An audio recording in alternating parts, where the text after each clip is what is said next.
327페이지죠. 계약 체결상의 과실 책임입니다. 535조의 전문으로 돼 있죠. 535조. 자, 1항 목적이 불능한 계약을 체결한 때, 이때 불능이 바로 원시적 불능을 의미합니다. 원시적 불능한 계약을 체결한 때 그 불능을 알았거나 알 수 있었을 자는, 즉 알았거나 악의자거나 알 수 있었을 자, 즉 과실 있는 자는, 이렇죠. 악이나 과실 있는 자는 상대방이 그 계약의 유효를 믿음으로 인하여 받은 손해를 배상해야 한다. 즉 상대방의 손해에 대해서 배상할 책임이 있다. 근데 상대방이 신뢰한 범위 내에서 배상하라. 그래서 신뢰이익의 배상이라 그래요. 그러나 그 배상액은 계약이 유효함으로 인하여 생길 이익액을 넘지 못한다. 즉 계약이 유효하여 계약 내용들이 이행되었더라면 상대방이 누렸을 이익만큼을 넘을 수는 없다. 이행이익이라 그러죠. 이행이익은 넘지 못한다. 이런 이야기죠. 자, 2항 보시죠. 전항의 규정은, 자, 1항이 바로 계약 체결상의 과실 책임을 묻는 요건 규정인데요. 그 규정에서 상대방이, 자, 손해배상을 청구할 수 있는 상대방이죠. 그 상대방이 그 불능, 원시적 불능이죠. 원시적 불능을 알았거나 알 수 있을 때는 적용하지 않는다. 즉, 상대방이 알았거나 악이죠. 알 수 있을 때 상대방이 과실인 때는 손해배상 청구 못한다잖아요. 그러면 2항을 반대해서 가면 상대방이 손해배상을 청구하기 위해서는 알지도 못했고 과실도 없어야 한다. 이래 되겠죠. 그래서 상대방은 선의무과실일 때만 손해배상을 청구할 수 있다라는 뜻이겠죠. 그래서 이 내용을 정리해보면 우리는 이걸 전체를 계약 체결을 했는데, 체결이라는 것은 성립했다는 것이죠. 자, 성립했는데 그 과정에서 부주의가 있었던 사람은, 부주의에 있었던 사람은 상대방 손해에 대해서 책임을 져라, 이런 거잖아요. 그래서 과실 책임이라는 거예요. 이걸 우리 민법에 535조에서 명문을 규정해놨다는 거죠.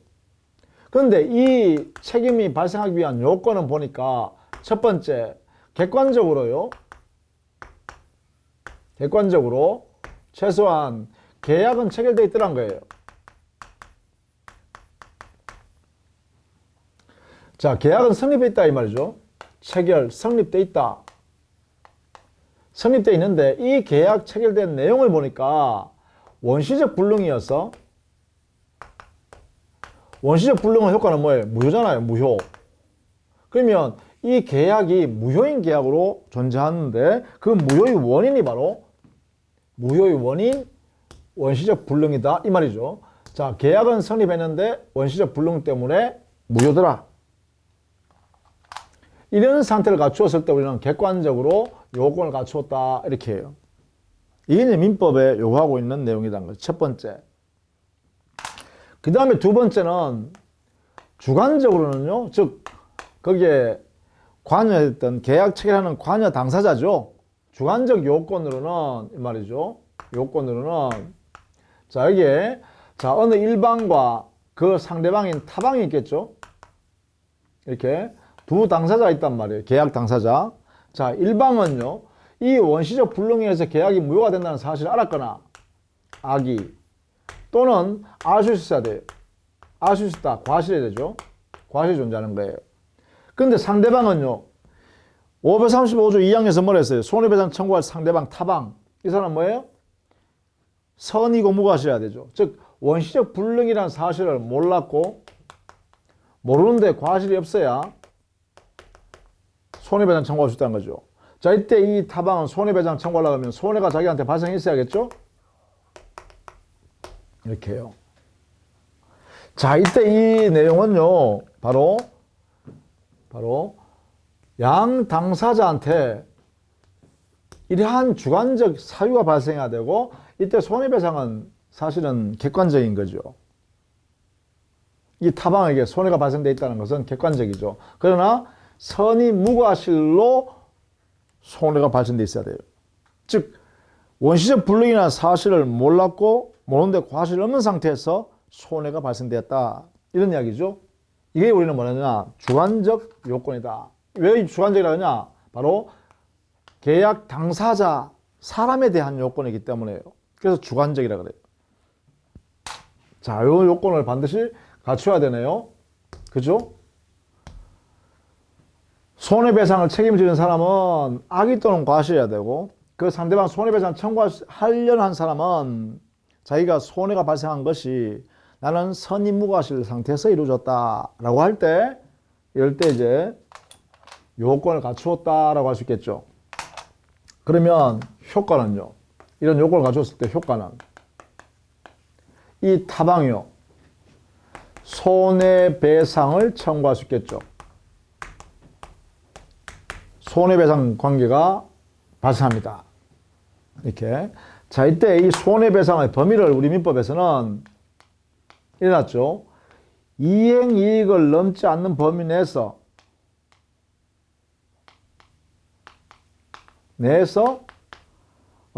손해배상을 청구해야 되고, 그때 손해배상은 신뢰이익의 배상이다. 일어났죠.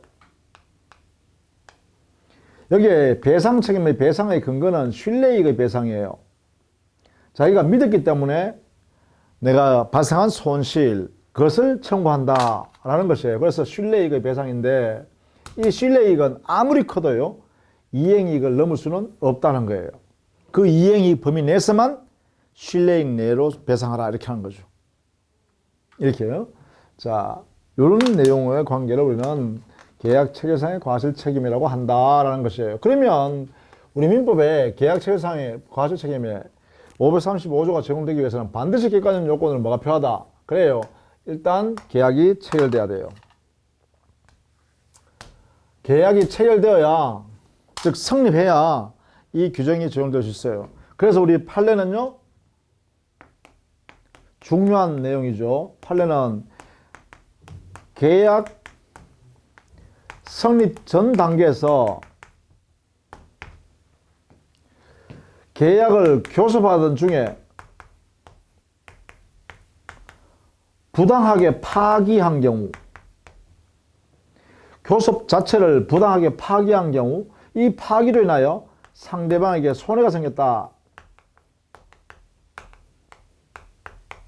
이렇게 됐으면 이 손해를 어떻게 해야 될 거냐? 배상받아내야죠. 부당 파기한 당사자한테 배상을 청구해야겠죠. 자, 이때 이 상대방의 손해배상을 배상 청구권을 인정하는 근거가 뭐냐? 여기에 대한 논의가 있다는 거예요. 여기에 대한 논의. 부당 파기자에 대해서 그 부당 파기 때문에 상대방한테 손해가 발생했다라고 하면 이 상대방은 손해배상을 청구하겠는데, 여기에 학설은 다수견해가요. 어떻게? 535조를 여기에 유추 적용하자. 이렇게 해석해요. 그런데 우리 판사님들은 판례는요, 이게 안 된다는 거야. 왜 안 되냐 하면 535조를 적용하려고 그러면 최소한 계약이 체결돼야 된다는 거야. 계약이 성립돼야 된다는 거야. 그런데 여기는 계약을 성립하기 전에 교섭 중에 파기한 거잖아. 그렇죠? 교섭 중에 파기된 것이니까 535조의 객관적 요건이 결여됐다는 거야. 그러면 535조를 적용할 수가 없다는 것이죠. 그럼 이건 어떻게 책임을 물을 거냐? 그래, 이때는 우리 판사님들은요, 우리 민법 750조 일반 불법행위라는 거예요. 불법행위. 여기에는 부당 파기한 사람이 고의 또는 과실로 법에서 허용되지 않는 범위 내에서 상대방에게 위협한 행위를 가했기 때문에 상대방한테 손해가 발생했다. 이렇게 보는 거예요. 그래서 750조에 있는 일반 불법행위를 저지른 것이니까 불법행위에 따른 책임을 져야 한다. 이것을 적용하겠다는 거예요. 이게. 이렇게 해요. 자, 요것을 우리는 알아두셔야 하는 거죠. 요 부분을요. 판례 태도요. 자, 요 부분은 조심하시자. 이런 이야기예요. 부당 파기라는 말이 나오면, 우리 판례는 750조 불법행위 책임을 물으라는 것이지, 535조 계약 체결상의 과실 책임을 적용하면 안 된다라는 것이 우리 판례 태도다. 이렇게 알아두셔야 하는 거예요. 이렇게. 요건을 엄격히 적용한다는 것이죠.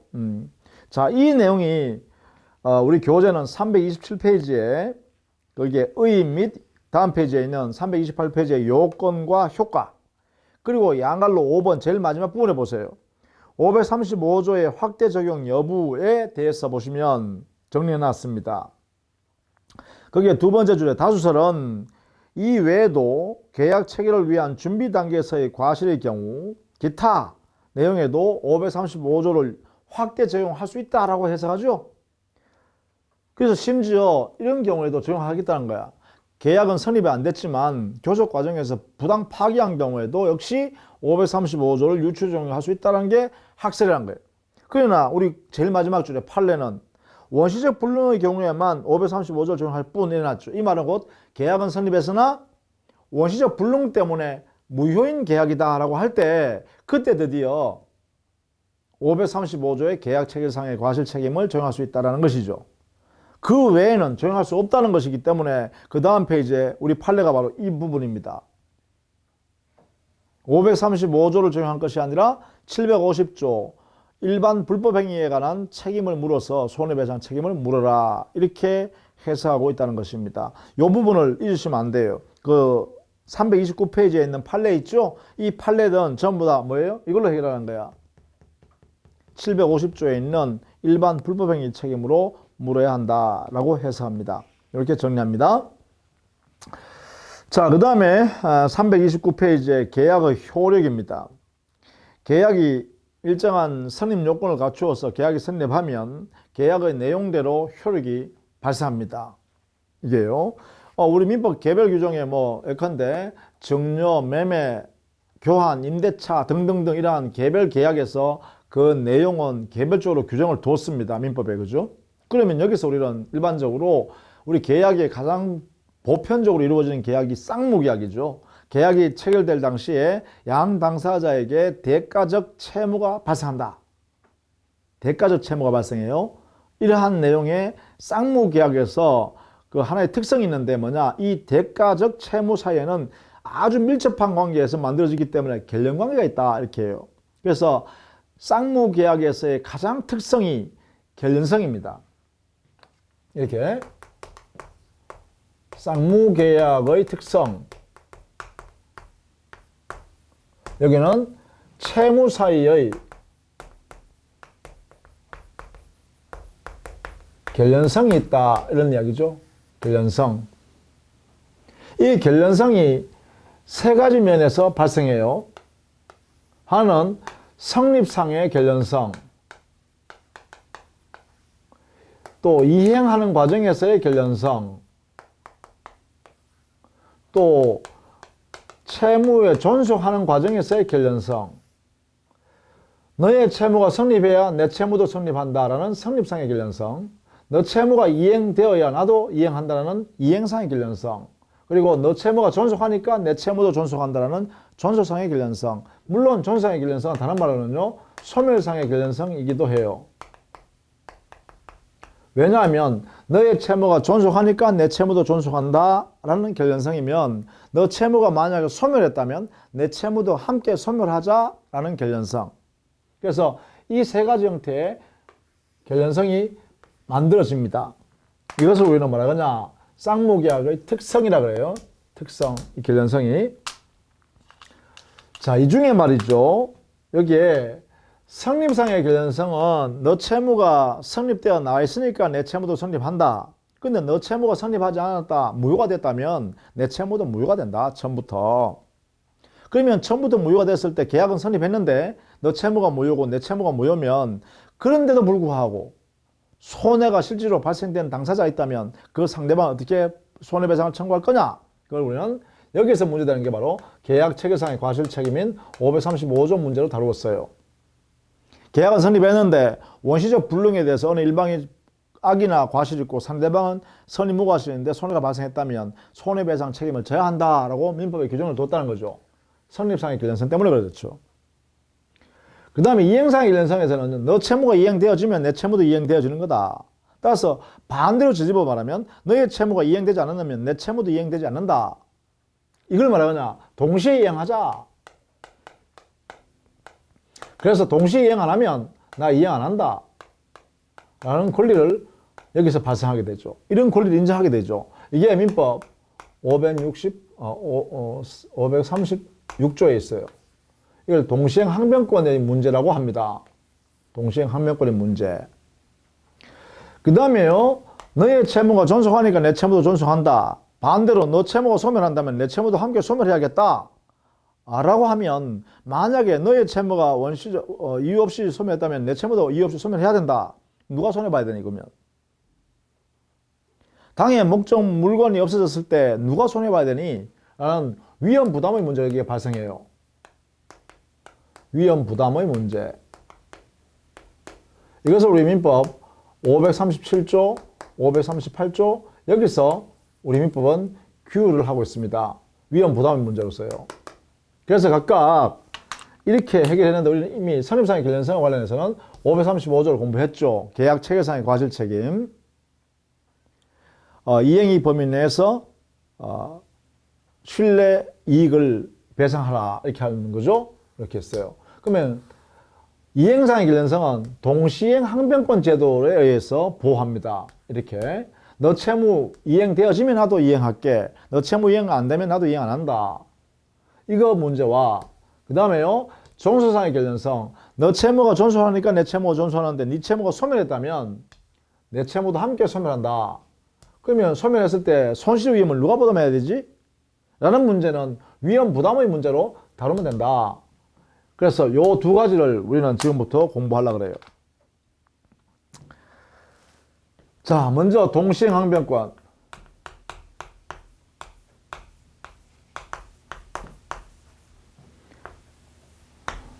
자, 동시행 항변권은 기본적으로 쌍무계약의 이행상의 결연성부터 나왔죠. 이행상의 결연성에서 나왔다. 이렇게 함으로써 뭐예요? 대가적 채무 이행을 공평하게 시행할 수 있겠죠. 따라서 여기는 공평의 이념상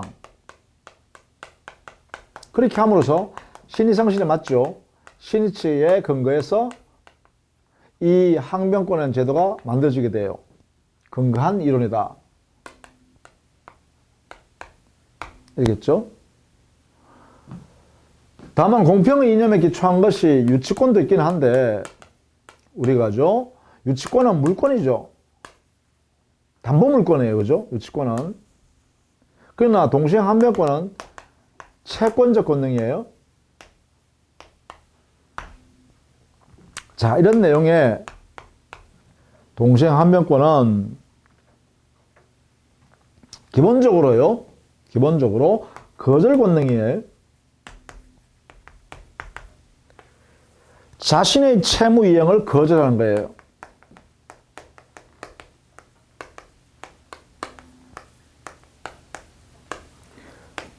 이 거절이라는 의미는 이게 바로 항변권으로 나타나는 거죠. 자, 이때 동시행 항변권이 발생하는 요건은요. 동시행 항변권은 너의 채무와 나의 채무가 쌍무계약상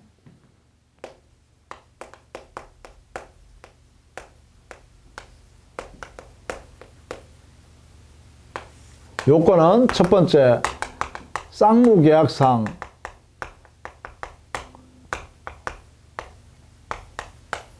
대가적 채무가 존재하기 때문에 발생하는 거잖아요. 그래서 대가적 채무가 존재해야 된다 일단. 그쵸? 그 다음 두 번째 이 쌍무의 대가적 채무에 상대방 너의 채무도 이행기가 도래해 와 있다. 상대방 채무가요 이행기 또는 변제기가 도래해 있어야 된다. 근데 상대방의 이행기 자신은 도래했는데도 불구하고 그러면 너의 채무 이행기대로 했고 나의 채무도 이행대로 했으니까 상대방 자신은 이행하지 않으면서 나 채무자인 나한테만 이행을 청구해 오는 것은 당연히 채무자가 나도 이행해야 될 의무가 아니잖아요. 그래서 거절할 수 있겠죠. 그래서 세 번째요. 동시행 항변권을 최종적으로 행사하기 위해서는 상대방은요. 자기 채무를 이행이나 이행 제공할 필요 하지 않고 없이 자기의 청구권만 행사한다 이 말이에요. 이런 경우에 거절한다는 거죠. 예컨대 보세요. 갑과 을이 예컨대 갑의 자전거를 5만 원에 사고 팔기로 했어요. 그래서 매매계약하고 나서 자전거 인도해 주는 것은 예컨대 10월 15일 날 넘겨주기로 하고 을은 대금 5만 원을요. 5만 원을 10월 15일 날 지급하기로 했어요. 지급. 인도. 그럼 뭐예요? 대부분 다 이게 쌍무계약 아니겠어요? 매매계약이 쌍무계약. 쌍무계약상 자 10월 15일 날 자전거 인도해 주면서 돈도 5만 원 준다 이 말이잖아요. 그럼 이게 뭐예요? 자전거 인도와 대금 지급은 이거는 쌍무계약으로서 대가적 채무이며 이날에 동시에 주고받는 거잖아요. 그렇죠? 자, 그런데 만약에 10월 15일이 됐어요. 10월 15일이 되면 갑도 자전거 내놓고 을도 대금 5만 원을 내놓고 서로 주고받아야 되잖아요. 근데 만약에 갑은 자기 자전거 이거 인도해 줄 의무는 이거는 제공하지 않으면서 내놓지 않으면서 자전거는 자기 친구한테 빌려주면서 말이죠. 을한테 야 너 10월 15일 날 너 돈 대금 5만 원 주기로 했잖아. 돈 내놔 라고 이렇게 청구를 했다는 거예요. 이렇게 이 갑이 이렇게 청구해서 이렇게 자, 이 청구에 대해서 말입니다. 이 청구에 대해서 이 을이라는 채무자는 어떻게 해야 되냐 이거죠. 자, 을이라는 사람은요 10월 15일은 대금 지급할 날짜잖아요. 그러니까 채무 이행기가 됐어요. 이행기가 도래했지만 이때 뭐예요? 상대방은 자기 채무 이행을 제공하지 않았잖아요.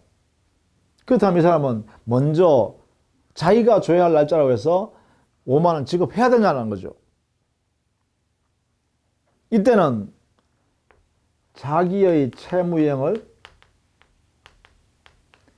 이행을 거절해야죠. 거절할 수 있어야죠. 이행을 거절할 수 있다. 요 거절할 수 있는 권리가 뭐예요? 바로 동시이행 항변권이다. 야, 너 채무 너도 이행하면 내가 줄게. 너 채무 안 했잖아. 너는 왜 자전거 안 내놔? 왜 다른 사람은 친구가 다른 사람 빌려줬잖아. 그러면 자전거 안 주니까 나도 못 줘. 이게 뭐예요? 이게 거절권이에요. 이게 동시이행 항변권이다. 이런 의미입니다. 거절하는 것이 바로 항변권이다. 이러겠죠. 그러면 결국은 이 동시이행 항변권을 행사하는 모습을 가만히 살펴보면 그렇죠. 쌍무계약상 대가적 채무가 서로 발생했어요. 그리고 상대방은 이행기가 도래했는데 불구하고 이행을 안 해요. 이행 안 하면서 청구만 했네. 이렇게 청구만 이행하면 나는 뭐예요? 10월 15일 내가 채무는 부담하고 있다만 채무는 이행할 때가 됐다만 이행 못하겠다. 이렇게요. 이행을 못하겠다라고 하는 게 바로 동시이행 항변권이다 이 말이죠. 이렇게. 예. 그래서 이 세 가지 요건을 갖춰야 되죠. 쌍무계약상 대가적 채무가 존재하면서 상대방 채무는 이행기에 도래했다. 근데 상대방은 이행기에 도래했음에도 이행을 하지 않으면서 청구만 해왔다. 그럴 때 할 수 있다. 이런 이야기죠. 자, 이게 바로 동시이행 항변권의 기본적 요건입니다. 자, 이 요건에서 이제 뭐 약간씩 설명이 필요한 것은 그렇죠. 쌍무계약상 계약 당사자에 한해서만 동시이행 항변권 존재하냐? 그렇지 않아요. 동일성이 이 채권 채무요. 대가적 채권 채무가 발생돼 있잖아요. 이 채권 채무가 동일성이 유지되면 예컨대 상속인한테 상속되면 그 동시이행 항변권도 그대로 종속하는 거죠. 또 그 동일성 유지되는 상태에서 채권이 양도되면 역시 동시이행 항변권으로 존속하는 거죠. 그러니까 동일성이 유지되는 범위 안에서는 그대로 존속합니다. 그래서 계약 당사자에 한한다 할 필요가 없죠. 당연히 그죠. 자, 그렇게 설명하면 되겠고, 그 다음에 상대방의 채무가 변적이 도래해야 되죠. 이행기가 도래해야 합니다. 그러니까 선행 의무자는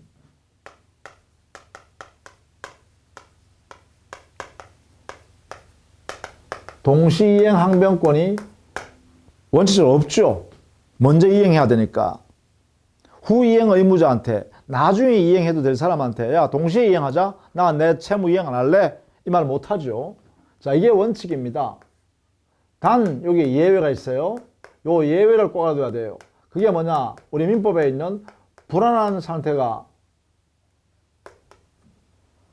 후이행 의무자한테 그의 이행기가 도래하더라도 이행할 수 없는 불안한 상태가 객관적으로 존재하게 되면 그 불안한 상태가 제거될 때까지는 내 선이행 의무를 이행하지 않겠다라고 할 수 있다는 거죠.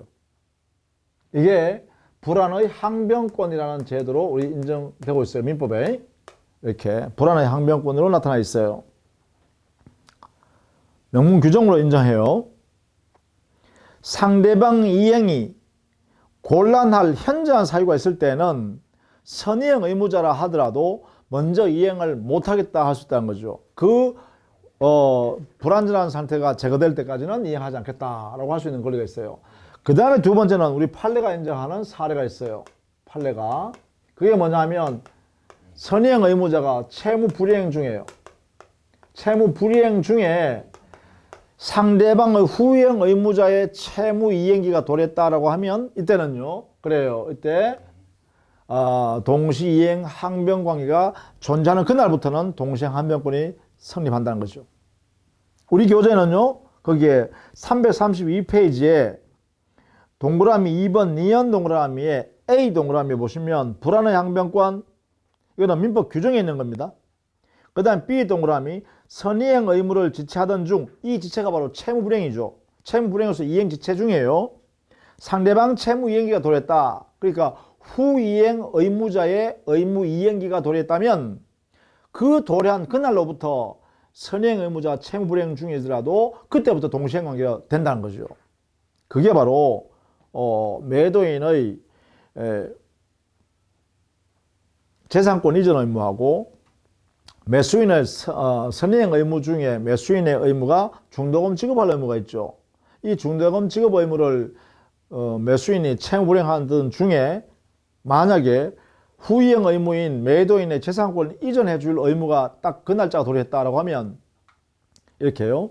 후이행 의무, 선이행 의무, 이게 지금 이행 지체하면 계속 이렇게 시간이 이렇게 지나가잖아요. 지나가다가 만약에 상대방 매도인의 재산권 이전 의무 할 이행기가 도래해버렸다 하면 같은 날 돼버리죠. 이래 돼버리면 이날로부터는 뭐가 된다고? 동시이행 관계가 된다는 것이죠. 동시이행 관계 되니까 이때부터는 채무불이행이 발생하지 않아요. 이런 이야기다라는 것입니다.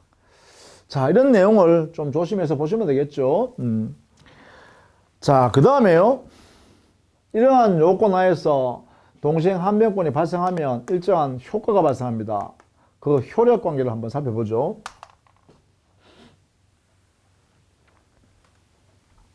효력. 동시행 항변권의 효력은 기본적 모습은 뭐라 했어요? 이행 거절권입니다. 거절 권능이다 그랬어요. 거절 권능. 그러다 보니까 지금 당장 변제 못하겠다.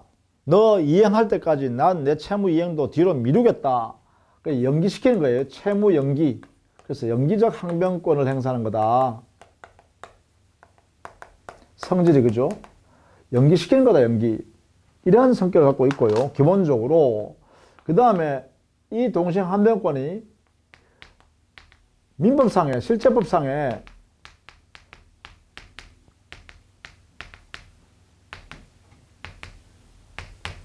민법상의 효과는요, 기본적으로 이 동시행 항변권이 존재하기만 하면 당연히 발생하는 효과가 생깁니다. 당연효. 즉, 존재하기만 하면 당연히 발생하는 효과가 있어요. 이걸 우리는 당연효 존재라고 하는데, 이게 보통 민법상 효과를 이렇게 표현합니다. 이렇게. 민법상 효과는 존재효, 당연효가 발생한다. 그 존재요 당연히 효력이 뭐냐? 요 효력이 바로 그래요. 채무 불이행이 생기지 않는다라는 것이에요. 채무 불이행이 면제돼요.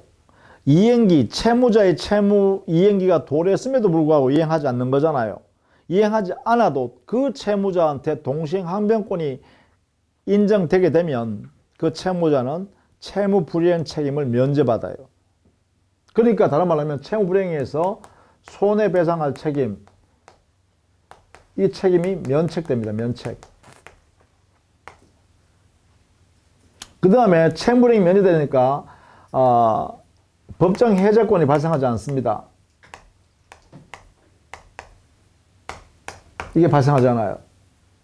채무 불이행이 아니니까. 자, 이런 내용이 가장 중요한 효과입니다. 채무자에게 동시행 항변권이 존재하면 이행기가 도래했다 하더라도 채무 불이행이 아니기 때문에 면제, 손해배상 책임도 면책, 법정 해제권도 인정되지 않는다. 이렇게 돼요. 이게 가장 중요한 효과입니다. 이게 제일 중요한 효과예요. 반드시 알아둬야 돼요. 그리고 우리 민법에서는 이런 것도 있죠. 상계를 못하게 하죠. 어떻게 해요? 동시행 항변권이 붙어있는 채권을 자동 채권으로 하여 상계할 수 없다. 해놨죠. 상계 제한입니다.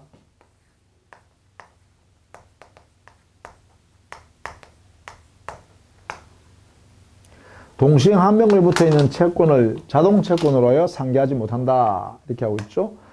그 다음에 소송상해요. 소송 과정에서는 어떻게 할까? 이때 효과는 뭘까? 여기서는요, 일단 법관 앞에서요, 반드시 행사해야만 일정한 효과가 발생해요. 그래서 행사효라고 합니다. 행사하면 효과가 발생한다. 그럼 효과가 어떤 내용일까? 그래요. 일단 행사해야 법원이 심판합니다. 그래서 행사하면 법원이 심판한다.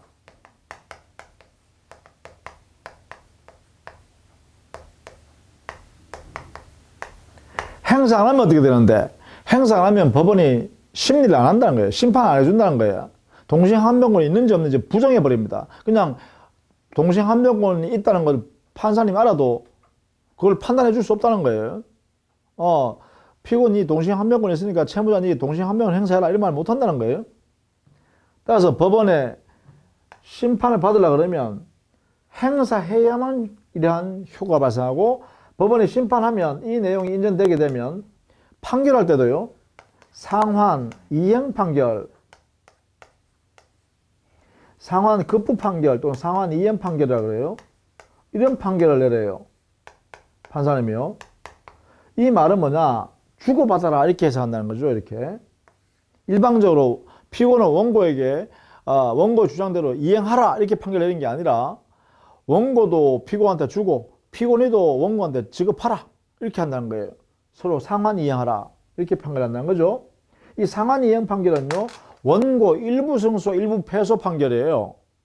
그러니까 소송 비용이 발생한 것도 분담하죠. 원고와 피고가. 만약에 피고가 채무자인 피고가 동시행 항변권이 있음에도 불구하고 행사하지 않았다면 법원이 심판 안 했겠죠. 심판 안 하면요.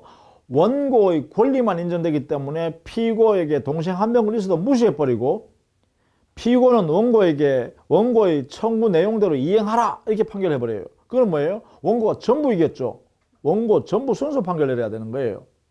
그러나 동시행 항변권을 행사했기 때문에 판사는 그러면 판단할 거 아닙니까? 심판해보니까 동시행 항변권이 인정되면 어떻게 되냐? 상환하라 이렇게 판결한 거예요. 원고도 지급하고 피고도 지급하라. 함께 주고받아라 이렇게 한다는 거죠.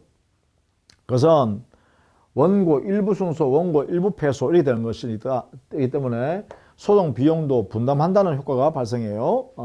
자 이렇게 재판상 효과가 발생합니다. 그래서 이 실체법상 효과와 절차법상 또는 소송법상 효과가 이렇게 각각 나눠주는데 이 내용을 꼭 알아두시기를 부탁드립니다.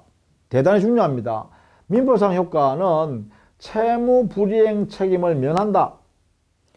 채무 불이행 책임을 면하기 때문에 손해배상 대한 책임도 안 지고 법정 해제권도 발생하지 않기 때문에 해제도 못한다라는 것입니다. 그 다음에 소송법상 효과는 반드시 행사해야만 법원에서 심판한다. 심판해서 동시행한병권이 인정되면 상환 급부 판결, 상환 이행 판결로서 원고 일부 패소, 일부 승소, 일부 패소 판결을 내린다. 이렇게 해요. 자, 이런 내용의 효력이 생긴다는 것이에요. 이건 바로 동시행한병권의 가장 중요한 내용입니다. 이 부분은요. 특히 여기에 실제법상 효력, 이것은 여러분 시험에 자주 나오는 거니까 알아두셔야 됩니다. 이렇게.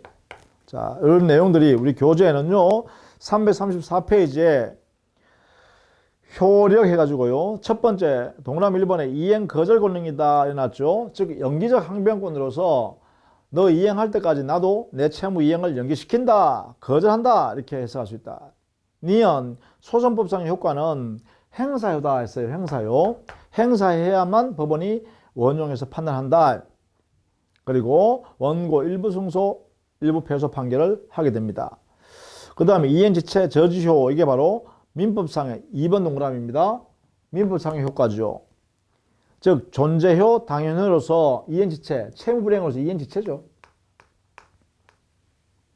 이행지체가 면제된다.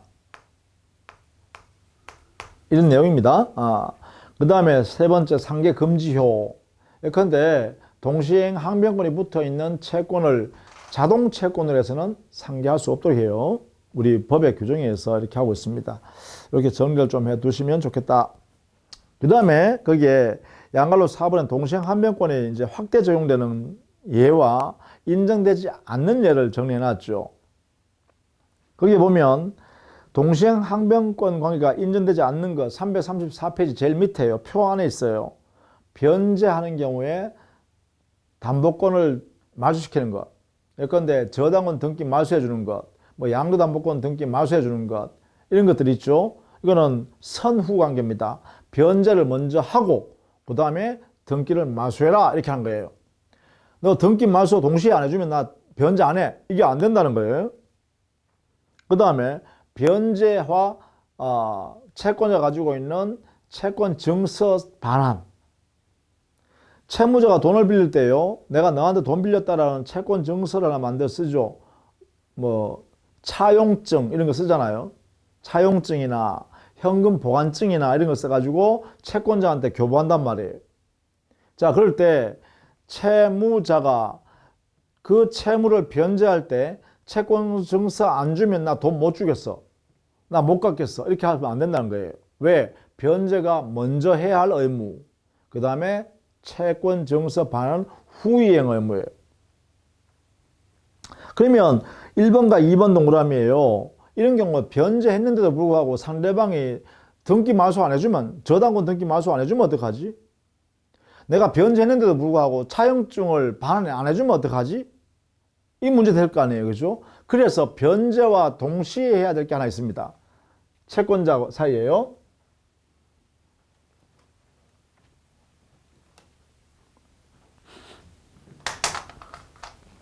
이건 꼭 알아두세요. 채무자가 변제행위를 하면요, 이때 채권자가 반드시 해야 되는 게 있습니다. 동시 이행관계. 이게 뭐냐? 영수증을 작성하여 교부해야 됩니다. 이 두 개가요, 동시에 해야 되는 것입니다. 동시 이행관계예요. 그럼 뭐예요? 저당권자인 채권자한테 돈을 갚을 때요, 영수증을 교부받는 게 동시행관계예요. 돈 내놓으면서 너 영수증 안 주면 돈 안 준다, 이거는 가능해요. 영수증 써줘, 그러면 돈 줄게, 이렇게 할 수 있다는 거죠. 변제할게, 이렇게 하죠. 그래서 돈 주고 영수증 받고 이렇게 하는 거예요. 이렇게. 그러면 영수증 하고 있으면 어떻게 되죠? 돈을 변제했다는 게 확정돼 있잖아요. 이게 채권자가 작성해서 교부한 거잖아요. 이것만 있으면 어떻게 돼요? 그래요. 저당권 자체가 소멸됐다는 걸 증명하기 쉽죠? 또 채권 증서, 그건 무효된 채권이다, 이제는 채권 끝났다는 걸 증명하기 쉽죠? 그러니까 이게 바로 요 영수증 교부가 대단히 중요하다는 거예요. 그래서 금전 거래할 때는요, 반드시 영수증을 주고 받는다라는 것이에요. 그래서 요즘 어떻게 하죠? 영수증 안 받는 대신에 뭘로 하죠? 그래요. 은행 통장으로 하잖아요. 은행 통장으로, 그죠? 그게 증거로 나타나는 걸 수 있죠. 이렇게. 바로 그런 것들이 바로 이런 의미다. 하는 것이에요. 동시행관계다. 자, 그것이 여러분 내용이 있으니까 한번 쭉 살펴보시면 되겠습니다. 자, 다음 시간에는요, 그 쌍무계약의 결련상 중에요. 전소상의 결련상이나 소멸상의 결련상에서 나오는 위험부담의 문제가 있어요. 그 위험부담은 다음 시간에 하도록 하겠습니다. 자, 이것도 대단히 중요하니까 역시 집중해서 잘 정리해 두셔야 합니다. 자, 수고 많으셨습니다.